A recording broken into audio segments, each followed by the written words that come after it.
Magandang araw mga bata! Tayo ngayon ay nasa Filipino 4, Quarter 1, Week 3, mula October 19 hanggang 23, 2020. Kilala nyo na ako, diba? Ako si Teacher Lori. Magsisimula tayo ngayon sa ating bagong aralin o pangatlong linggo na tayo.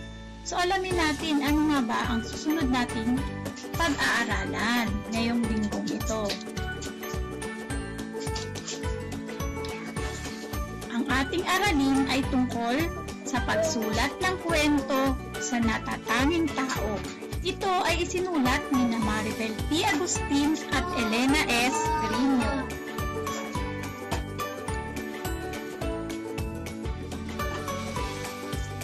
Simulan natin ang ating aralin sa paunang pagsubok. Ano kaya ang ating gagawin? Basahin at unawain ng mabuti ang kwento. Sagutin ang mga sumusunod na katanungan. Piliin ang letra ng tamang sagot. Ang kwento ay pinamagatang Ang Mahiwagang Bulaklak ng Matandang Babae. Malapit ang matandang babae sa mga mangingisdang naninirahan sa kalapit na baryo. Madalas na bumibisita ang mga mangingisda at ang kani-kanilang pamilya sa matandang babae upang magbigay ng isda kapalit ng ilang magaganda at mababangong bulaklak. Tumutulong sa pag-aalaga ng tanim. Sinubukan nilang tanungin ang matanda. Ngunit sinabi ng matanda na wala siyang kasama. Isang araw ay may mag-asawa na bumisita sa baryo at nakita nila ang magandang hardin. Pumasok sila at pumitas ng bulaklak na walang pahintulot. Nakita sila ng matanda at pinakiusapang umalis. Ngunit pinagkatuwaan lamang dahil sa pangit nitong anyo. Dahil sa kalapas-tanganan ng dalawa, ginawa silang kulisap. Noon din ay nagbago ang anyo ng dalawa. Atin ngayong sagutin ang mga katanungan. Sino ang pangunahing tauhan sa kwento? A. Kulisap. B. Paru-paro. C. Mangingisda. O D. Matandang babae. Nakikita niyo na ang sagot? Tama. Ang sagot ay matandang babae. Ano naman ang pinagkakaabalahan gawin ng matandang babae? A. Magtinda ng isda. B. Magtanim sa lawa. C. Mag-alaga ng hayop. O D. Magtanim ng magagandang bulaklak. Siyempre, di pa rin ang sagot. Ang susunod naman na katanungan, ano ang katangian ng mga mangingisda? A. Mabait. B. Madamot. C. Mayabang. O D. Mapagsamantala. Kung papansinin natin, mula sa B, C at D, puro masasamang ugali ang sinasabi. So, ang sagot ay letter A. Mabait. Ika-4 na tanong, paano nagkakaroon ng ulam na isda ang matandang babae? A. Siya ba ay nangingisda sa lawa? B. Bumibili sa mangingisda? C. Humihingi sa mangingisda? O D. Pinapalit ng bulaklak ang isda? Okay, tama, pinapalit ng bulaklak ang isda. At sa huling katanungan, anong katangian ang masasabi natin sa matandang babae? A. Siya ba ay may sakit? B. Siya ba ay mayaman? C. May kapangyarihan? Or D. May kapansanan? Okay, pwede rin na letter C dahil may kapangyarihan na nagawa niyang parusahan at gawing kulisap ang mag-asawang lapastangan. Okay, ngayon nasagutan natin ang mga 5 katanungan. Sundan natin ang gagawin. Para sa balik-tanaw naman, Naaalala niyo pa ang dating kwento, ang bukal sa mabato? Di ba nabasa natin ito nung nakaraang linggo? Balikan natin muli ang kwento at ayusin ang mga pangyayari sa kwento ayon sa wastong pagkakasunod-sunod nito. 3 lamang ang mga pangyayari na ibinigay dito sa kwento, kaya ang bilang na ilalagay ninyo ay mula 1 hanggang 3. Isulat lamang ang sagot, sapat lang. O alam ko, kayang-kaya nyo ng sagutan yan. Okay, sumunod naman tayo sa susunod na gawain. Narito na sa ating bagong aralin. Ipapakilala ko sa inyo ang ating bagong aralin.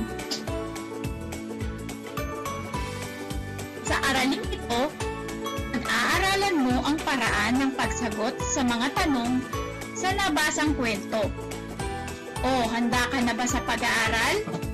Kung handa ka na, ay umupo na ng tuwid upang makabasa ng maayos. Nakikita natin ang ating bagong kwento. Ano ang pamagat nito? Okay, binasa ba ninyo? Ang pamagat ay Efren Peña Florida Jr., isang natatanging bayani. O inaasahan ko na sa mga susunod na araw ay mababasa ninyo ang kwento. Hindi na natin muna babasahin sa ngayon. Gusto ko kayo ang magbasa.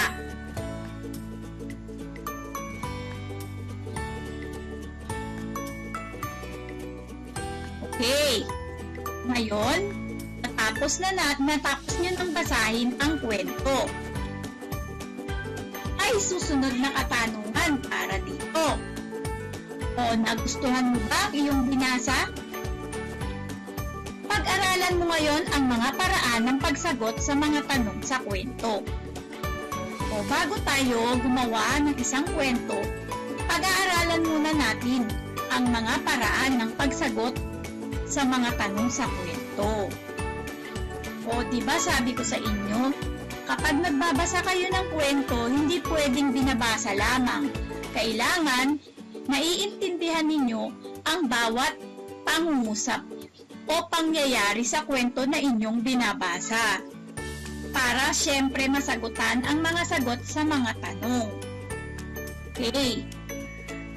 Ito ang unang paraan upang masagot ang mga tanong sa kwento. Number 1. O makinig mabuti ha, ay papaliwanag ko. May mga tanong na humihingi ng mga limitadong sagot na oo o hindi. O ito, madali lang itong sagutin kasi oo o hindi lamang ang iyong sagot. Maikli lamang ang inaasahang sagot at hindi na nangangailangan ng pangungusap na nagpapaliwanag sa sagot. O ito, kapag tinanong ka lamang, o halimbawa, tanong ko kanina, nagustuhan mo ba ang iyong binasa? O diba ang isasagot mo lamang ay oo o hindi. Sa pangalawang tanong naman, merong mga tanong na nagsisimula sa mga salitang pananong. Ano-ano ito? Yung una, nagtatanong tungkol sa bagay, ano o ano-ano. Kapag ka sinabing ano-ano, dalawang inuulit na salitang ano, iyon ay nagsasabi ng maramihang sagot. Kapag isa lamang o simpleng tanong katulad naman ng nagtatanong tungkol sa tao, yung tanong na o salitang pananong na sino, isa lamang ang tinatanong na or isa lamang ang sagot. Kapag naman nagtanong tayo ng kailan, ang sagot naman ay syempre, petsa o panahon. Kapag saan, tinatanong natin ay tungkol sa lugar. Kapag naman bakit at paano, ito ay sumasagot ng isang pagpapaliwanag tungkol sa pangyayari. O ito, may 3 akong sasabihing mahalagang impormasyon. Bago sumagot sa tanong na ito, mabuting tumigil muna sumandali at suriing mabuti ang nilalaman ng tanong upang matiyak na tumpak ang magiging kasagutan. O dapat, Bago ka sumagot, iisipin mo muna. Ganun lang yon. Ang mga tanong na nagsisimula sa bakit at paano ay nangangailangan ng mas malalim na pangunawa upang makasagot ng maayos at tama. Ito yung mga karaniwan na itinatanong sa huling bahagi ng pagtatanong tungkol sa kwento. O maaaring tatanungin ka kung bakit nangyari sa tauhan o bakit nangyari sa kanya yon. O kailangan ipapaliwanag mo siya. Kaya dapat naiintindihan mo maigi ang kwento. Tapos, karaniwan ding nangangailangan ng paliwanag ang ganitong uri ng mga tanong, kaya't inaasahang mas mahaba ang kasagutan. So kayo, kapag sasagot kayo sa mga tanong na bakit at paano, maaari kayong sumagot ng 1 hanggang 3 pangungusap. Kapag sumobra na doon, masyado na siyang mahaba. So mapapayagan ko lamang ang pagsagot ng pinakamahaba hanggang 3 pangungusap.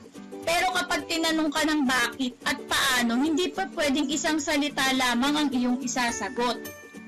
Okay, so nauunawaan mo na kung paano mo masasagot ang mga tanong sa kwento? Ngayon naman ay tatalakayin natin ang pagsulat ng natatanging kwento.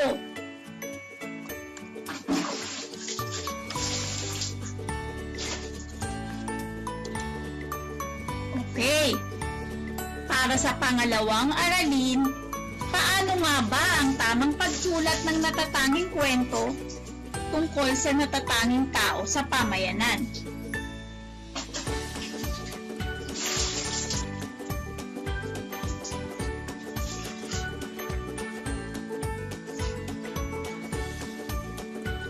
Okay, dapat natin tandaan. Ito, medyo marami tayong dapat tandaan kasi tayo na mismo ang gagawa ng natatanging kwento. At ang ating magiging topic o pag-uusapan sa kwento ay isang natatanging tao sa ating pamayanan.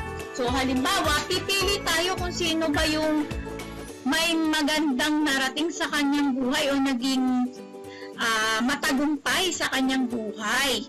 Pili tayo ng tao. Isa lamang tao, syempre. O, sino kaya yung maiisip natin na bida sa ating kwento? Okay, so una, syempre, ang pinaka-importante nating gagawin ay isipin natin sino nga ba yung natatanging tao sa paningin mo. Siya yung dapat nating gawing pangunahing tauhan. O, isipin mong lahat yung magaganda niyang katangian na hinahangaan mo sa kanya.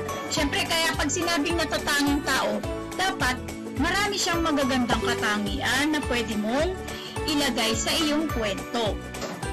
Pangalawa naman, kapag gagawa ka ng unang pangungusap, kailangan para sa mga magbabasa, magiging kawili-wili ito para sa kanya. Yung gagawin mong kwento, kailangan pag unang basa pa lang niya, magugustuhan niya na itong basahin. Baka kasi kapag sa unang pangusap pa lang, hindi niya magustuhan yung babasahin niya, hindi na niya babasahin yung kwento mo. Okay, pangatlo naman, linangin at paunlarin ang karakterisasyon. Ano ba yung karakterisasyon? O, pag sinabi natin karakterisasyon, ito yung mga dapat nating ibahagi na katangian ng isang karakter. Paano natin siya pagagandahin yung kwento tungkol doon sa bida? O pwede rin naman na magdagdag tayo ng iba pang karakter. Tapos bibigyan din natin ng magandang o lilinangin natin at pauunlarin ang kanyang karakter. Ika-4, ipakilalang mabuti ang natatanging tauhan sa iyong kwento. Kabahagi na ito ng unang bahagi ng kwento. Kailangan meron siyang natatanging tauhan o natatanging katangian. Yung pwedeng kakaiba na nagawa niya. Pwede mong sabihin nun. Sumunod, sumulat ng makabuluhang usapan. Pwedeng sa kwento ay hindi puro pa kwento lamang ang sasabihin mo. Pwede rin na maglagay ka ng usapan, 'di ba? Paano tayo maglalagay ng usapan sa kwento? Ano ba yung nakikita natin? 'Di ba makikita tayo sa taas ng bawat pangungusap, merong dalawang puwit sa itaas. O yun yung nagsasabi ng pag-uusap sa isang kwento. Okay, pumili ng angkop na paningin o pananaw. Pakita natin ang isang magandang pananaw sa buhay para ma-inspire o magandahan ang nagbabasa. Okay, gumamit ng angkop na tagpuan at konteksto. Gamitin ang imahinasyon, maglagay ng malilinaw na detalye tungkol sa tagpuan. Okay, nasabi rito yung imahinasyon. So, pwedeng gumamit tayo ng tayo'y mag-isip. Kumbaga, palawakin natin ang ating isip kung paano natin mapapaganda ang kwento. Kaya sinabi yung magkaroon o gamitin ang imahinasyon. Pero kailangan, kapag tayo ay nagkukwento, ang mga detalye ay malinaw tungkol sa tagpuan. Okay, isaayos ang mga pangyayari sa kwento. Okay, so pinag-aralan natin noong nakaraang linggo ang iba't ibang elemento at bahagi ng kwento. So, mula doon sa mga bahagi ng kwento, kailangan maisasaayos natin ang bawat pangyayari sa kwento. Diba, sinabi natin noon, merong bahagi ng kwento, ang simula, ang kalagitnaan o kasukdulan, at syempre ang wakas. Lumikha ng tunggalian o tensyon. Ito yung maganda, yung sa kasukdulan ng kwento, meron tayong sinasabing tunggalian o tensyon. Diba sinasabi doon yung tauhan, sasabihin kung kailan magkakaroon ba siya ng pagtatagumpay. So, meron doon problema. So, dapat iisipan din natin ng solusyon. Pwede nating bigyan siya muna ng mga pagsubok sa buhay na dumating sa kanya. Tapos, ikukwento natin kung paano niya yun napagtagumpayan, di ba? Para mas maganda yung kwento mo. Okay, linangin ang krisis o kasukdulan. O kasama na ito sa tunggalian na gagawin mo. Siyempre, yung kasukdulan, ipapakita mo rito kung paano magtatagumpay ang tauhan sa kwento. At syempre, humanap ng kalutasan sa suliranin. O, yun yung sinasabi natin sa wakas ng kwento, matatagpuan natin ang kalutasan sa suliranin. So, ipapakita natin na nagtagumpay siya sa pakikibaka niya sa kanyang suliranin o mga pagsubok na dumating sa kanyang buhay. Dito mo rin sasabihin kung paano siya nagtagumpay o paano niya nakamit ang kanyang tagumpay. O, pwede rin na dito mo rin sabihin sa hulihan kung ano yung mga nakamit niyang tagumpay sa kabila ng kanyang mga paghihirap sa buhay. Diba? Sa umpisa, pwedeng sabihin mo sa kanyang murang pagkabata, ano yung mga paghihirap na naranasan niya. Tapos, habang lumalaki siya, paano niya nilabanan yung mga problema, yung mga pagsubok sa buhay, yung kahirapan. O pwede yung halimbawa, pwede rin yung kung minsan, sinasabi sa kwento yung may kapansanan. O kaya, meron din siyang mga kamag-anak na nagpapahirap sa kanya o ganun. Pwede kayo mag-isip nun. Kaya nga dapat palawakin ninyo ang inyong imahinasyon sa paggawa ng kwento. Okay, so ilalagay rin natin sa huli yung ano yung magandang aral na inyong natutunan doon sa buhay niya. O ano ba yung magandang aral na pwedeng ibahagi ng buhay ng napili ninyong natatanging tao na nasa kwento. Okay. O, pagkatapos nun, pwede na ninyong mabuo ang inyong natatanging kwento. Okay, sunod naman.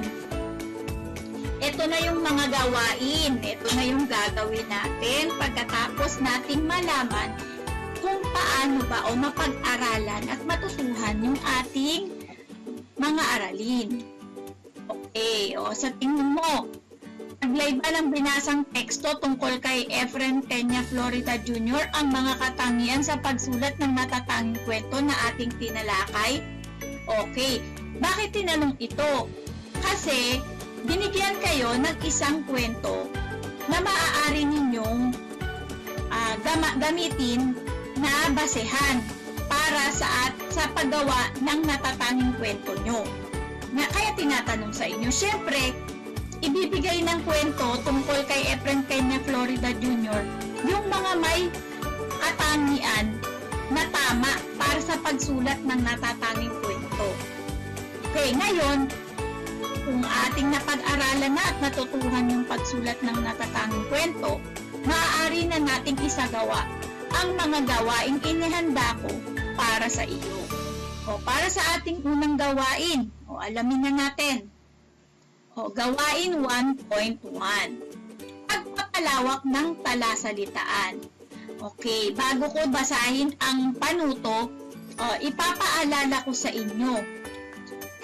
Maaari nyo sagutan ang module. Pero, hindi nyo na ito kailangang ipasa sa inyong guro sa tuwing Biyernes. Hindi na ipapasa ng mga magulang nyo ang module. Kasi, meron akong inihandang answer sheet. Ito yung susulatan nyo sa intermediate pad nyo katulad nung nakaraang 2 linggo. Pero noon, sinasama nyo pa yung module nyo. Ngayon, hindi na siya kasama. Gusto ko, meron kayong mapag-aaralan sa bahay na module.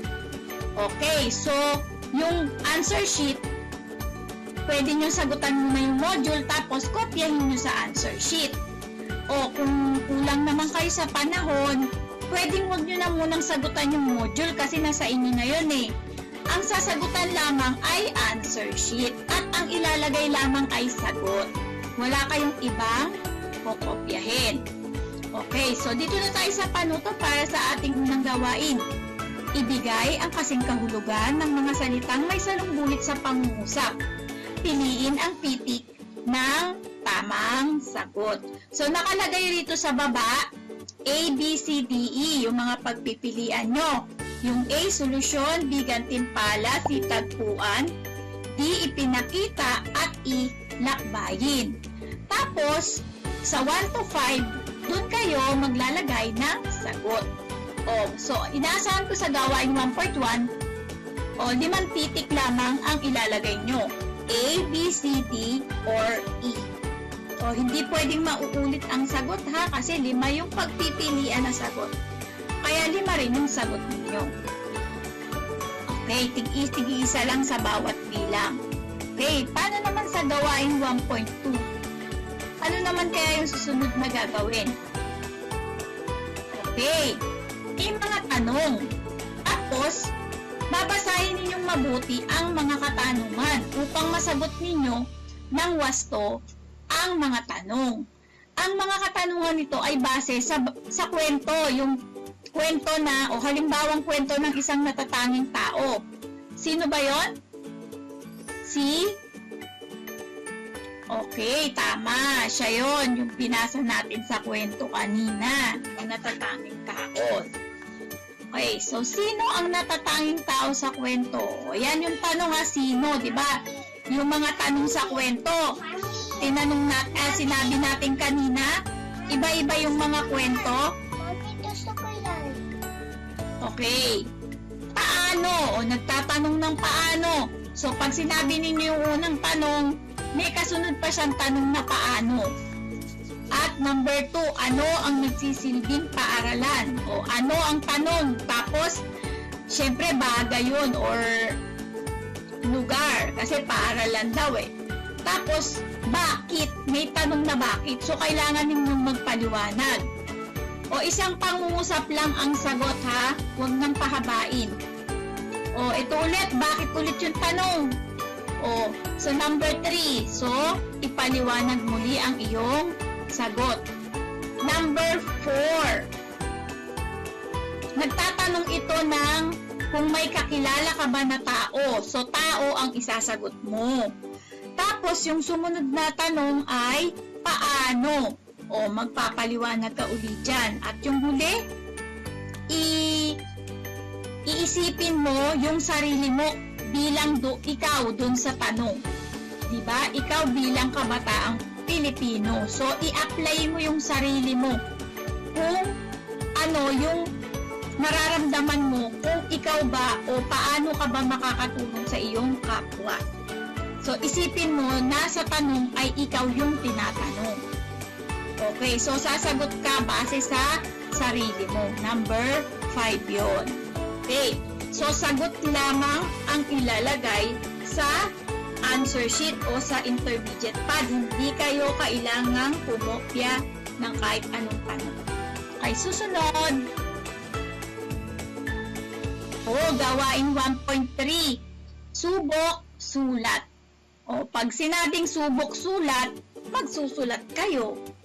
Meron ditong larawan. Ano kaya yung nasa larawan? Sino kaya yan? Syempre, siya ay isang doktora. Doktor. Isang babaeng doktor, kaya doktora. Sabi rito, mag-isip ng taong maaari mong maihalin tulad sa kanya. So, ibig sabihin, mag-iisip kayo ng kilala niyong tao na doktora. Tapos, ilarawan nyo yung doktora na kilala ninyo. Ang isusulat ninyong bilang ng pangungusap ay 5 hanggang 8 pangungusap. Ibig sabihin, hindi bababa sa 5, hindi pwedeng 4 lang, 3 o 2 pangungusap lamang ang gagawin. Kailangan, pinakakonti, 5. Pinakamarami, 8 pangungusap. Okay, so paano ba natin siya ilalarawan? So, mag-isip ka ng 5 hanggang 8 pangungusap. Bilang doktora, ano ba yung mga katangian ng isang doktora?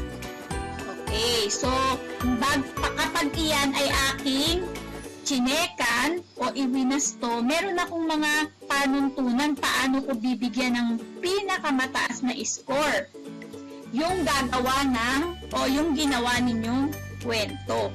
So, inaasahan ko sa answer sheet nyo, gagawa kayo ng isang maiksing kwento na naglalaman ng 5 hanggang 8 pangungusap tungkol sa isang doktora na kilala nyo.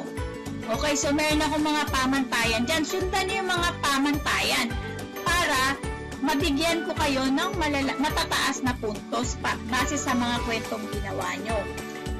Okay, susunod naman. Tandaan. Pag sinabing tandaan, ito yung dapat nyong basahin at pag-aralan sa bahay. So, hindi na kailangan sigurong kopyahin yung mga mahabang pangusap.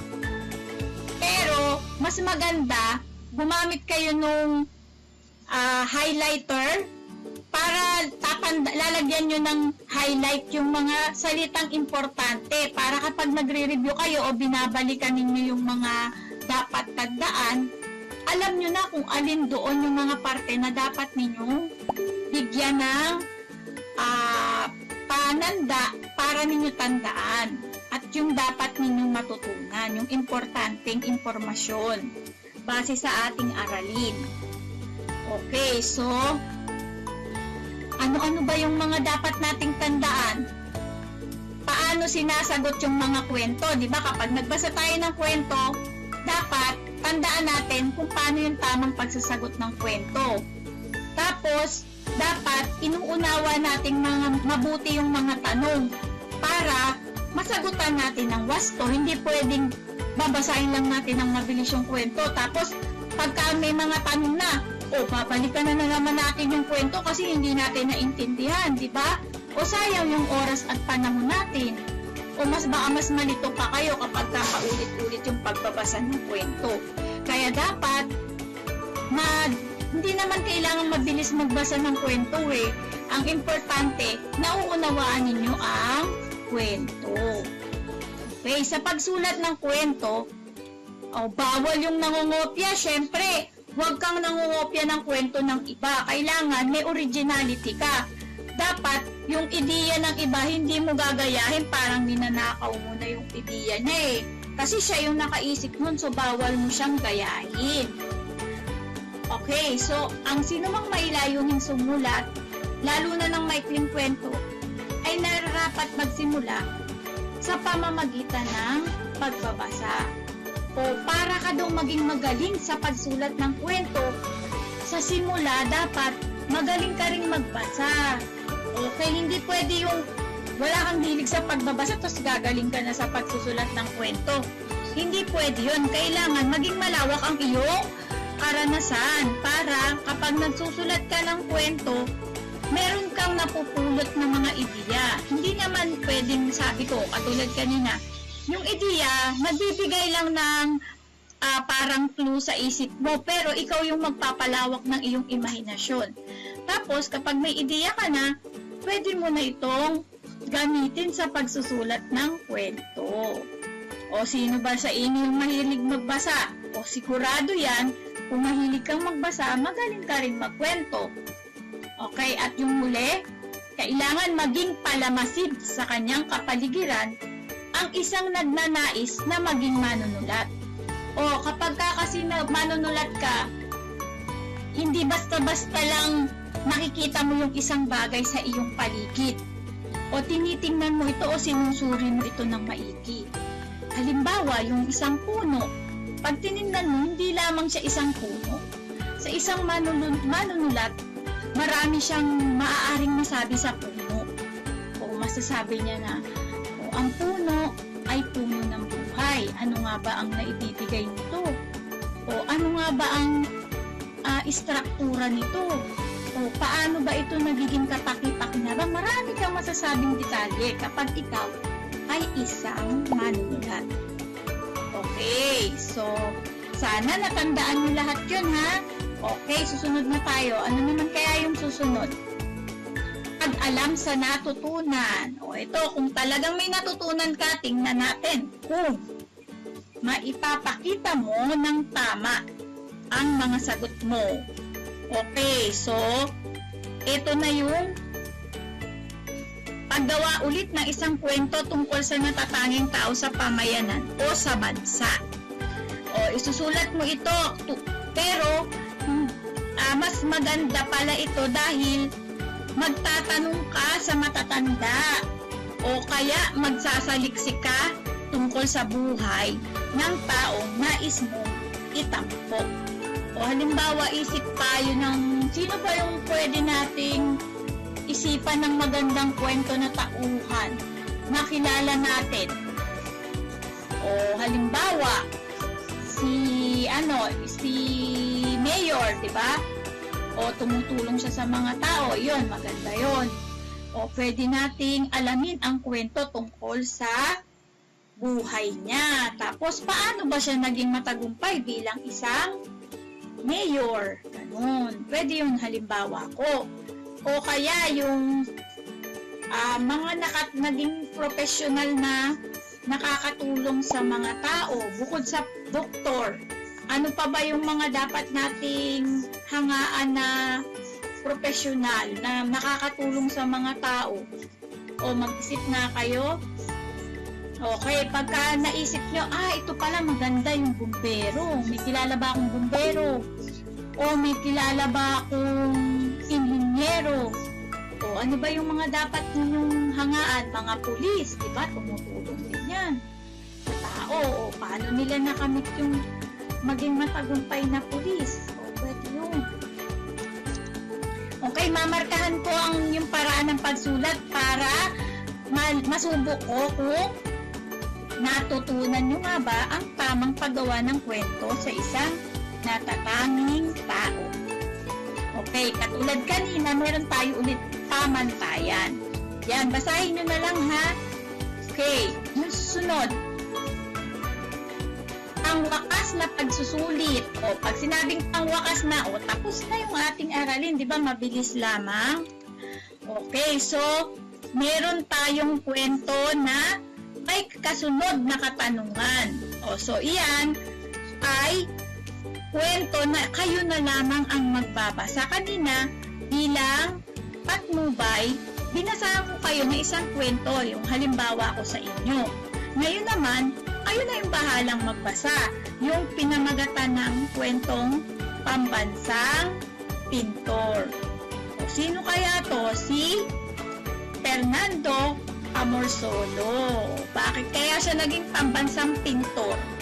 Sige, basahin niyo maigi yung buhay niya para masagutan rin ninyo ang kasunod na tanong.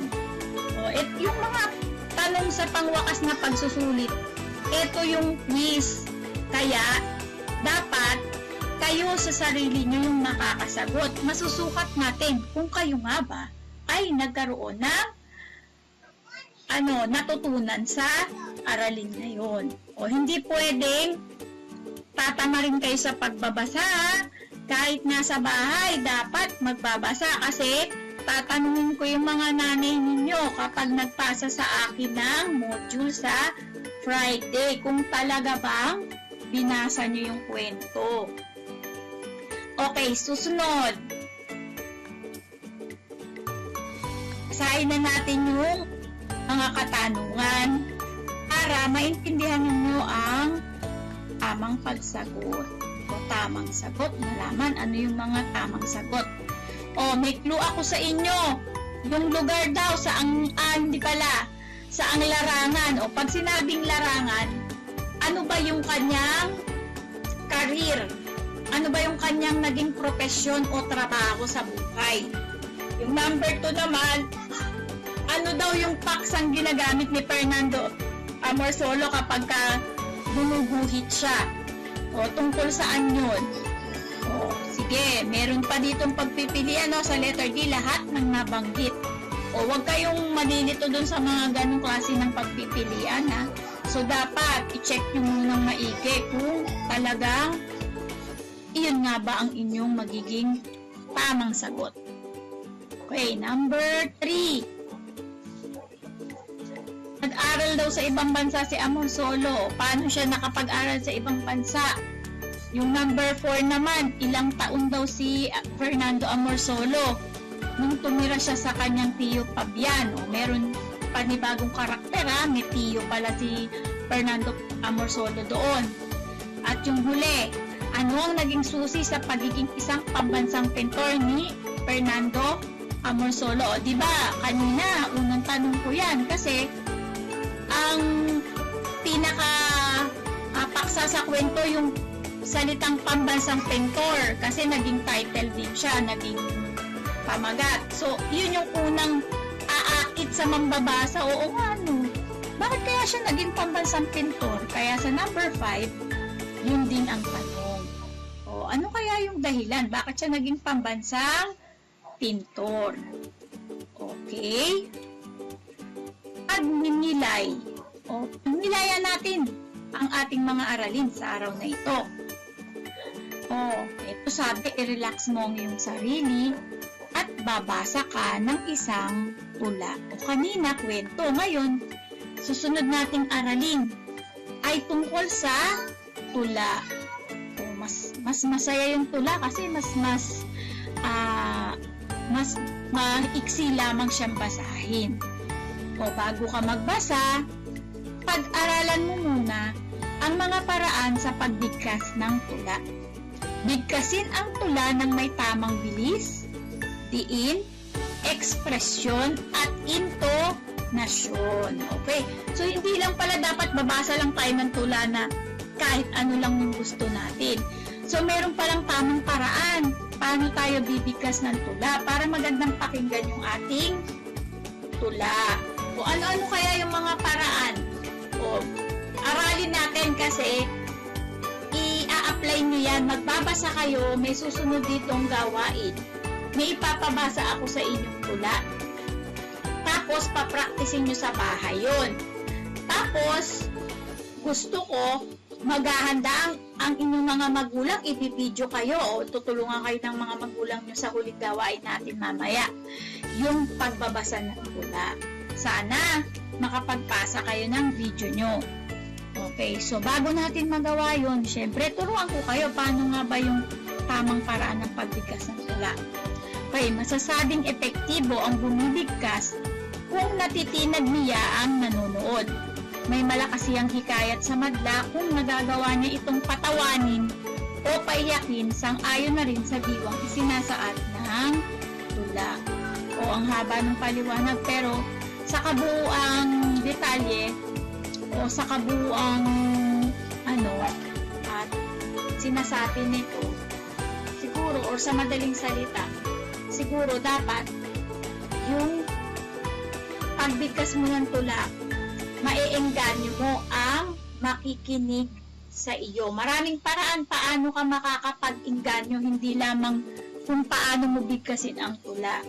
O pwede rin na gumagamit ka ng action, di ba? Imimuestra mo. O kaya yung mukha mo, meron ka mga facial expression na tinatawag. Yung kayang-kaya mong magmukhang malungkot, yung nahahawa sa kalungkutan mo yung habang tumutula ka. Kung malungkot yung tula mo, kaya mong hikayatin yung pakiramdam o emosyon ng mga nakikinig o nanonood. Okay, sa makabagong paraan ng pagbigkas, ang isinasaalang-alang ay ang diwa ng tula. Kaya at ang tinig ay maaaring magbago-bago ayon na rin sa diwang isinasaan nito. Maaari rin namang pabulong o paanas o hindi naman pala sa lahat ng pagkakataon pag tumutula ka kailangan malakas yung boses mo. Pwede rin naman palang humina ang iyong boses. Ang mahalaga ay alam ng bumibigkas kung kailan niya hihinaan o lalakasan ang tinig ayon sa diwang ipinapaabot ng tula. Siyempre, kapag malungkot ka, hindi ka pwedeng sumisigaw. Pag galit ka, yun, pwede ka sumisigaw. Yan yung halimbawa kung paano natin ikokontrol yung lakas o hina ng ating boses. Okay, ang susunod, ang isang dapat iwasan sa pagbigkas ng tula ay ang himig na parang ibong umaawit o parang pusang naglalampong o bawal pala yung ganon. Paano ba yung ibong umaawit? Yung tweet na ganon? O kaya yung pusang naglalampong, yung pag naririnig nyo sa ibabaw na bubong nyo, o pangit daw palang pakinggan yung pagkatutula kayo. Okay, kung minsan naman ang tono o himig ng bumibigkas ay naroong lumakas humina lumakas. Diba? Sabi kanina, pwedeng lumalakas, pwedeng humihina base doon sa emosyon na pinaparating mo sa nanonood. Pero kung puro ganun yung nangyayari, lalakas, hihina, hindi naman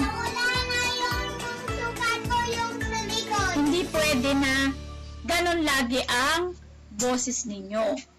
Ang tawag pala dito ay monotone.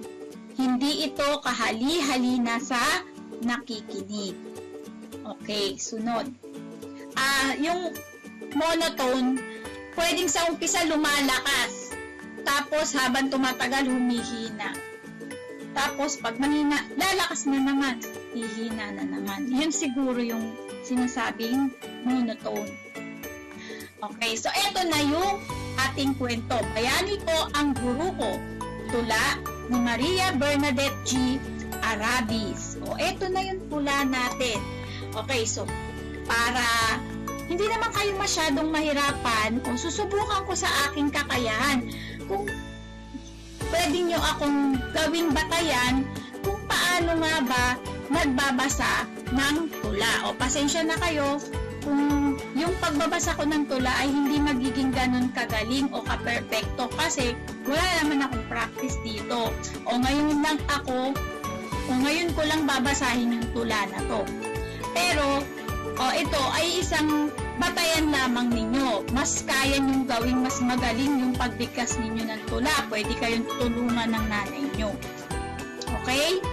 O sige, makinig na kayo kung paano ang tamang pagbigkas ng tula.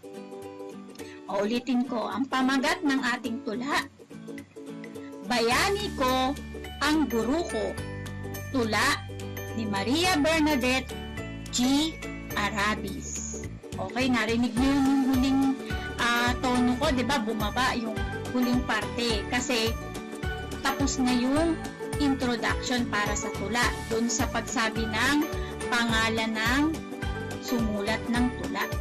Okay, so paano yung pagpasok natin pagsimula na ng tula? Sa araw-araw, na pagpasok sa eskwela.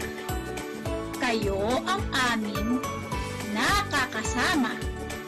Nagbibigay kaalaman para sa kinabukasan. Okay, so ibababa mo na ngayon yung boses mo, yung tono mo o intonasyon kasi tapos na yung unang saknong ng tula. Okay, doon na tayo sa pangalawang saknong.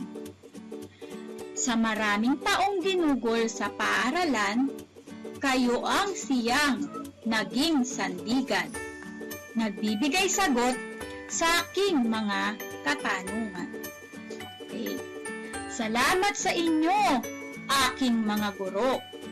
Sapagkat kung wala kayo, di kami natuto. Lahat ng alam namin, utang namin sa inyo. Okay, so dapat yung salamat sa inyo, aking mga guro, yun dapat malakas yun kasi nagpapasalamat.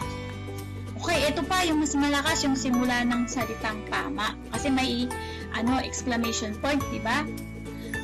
Tama! Kayo ang gabay tungo sa magandang buhay.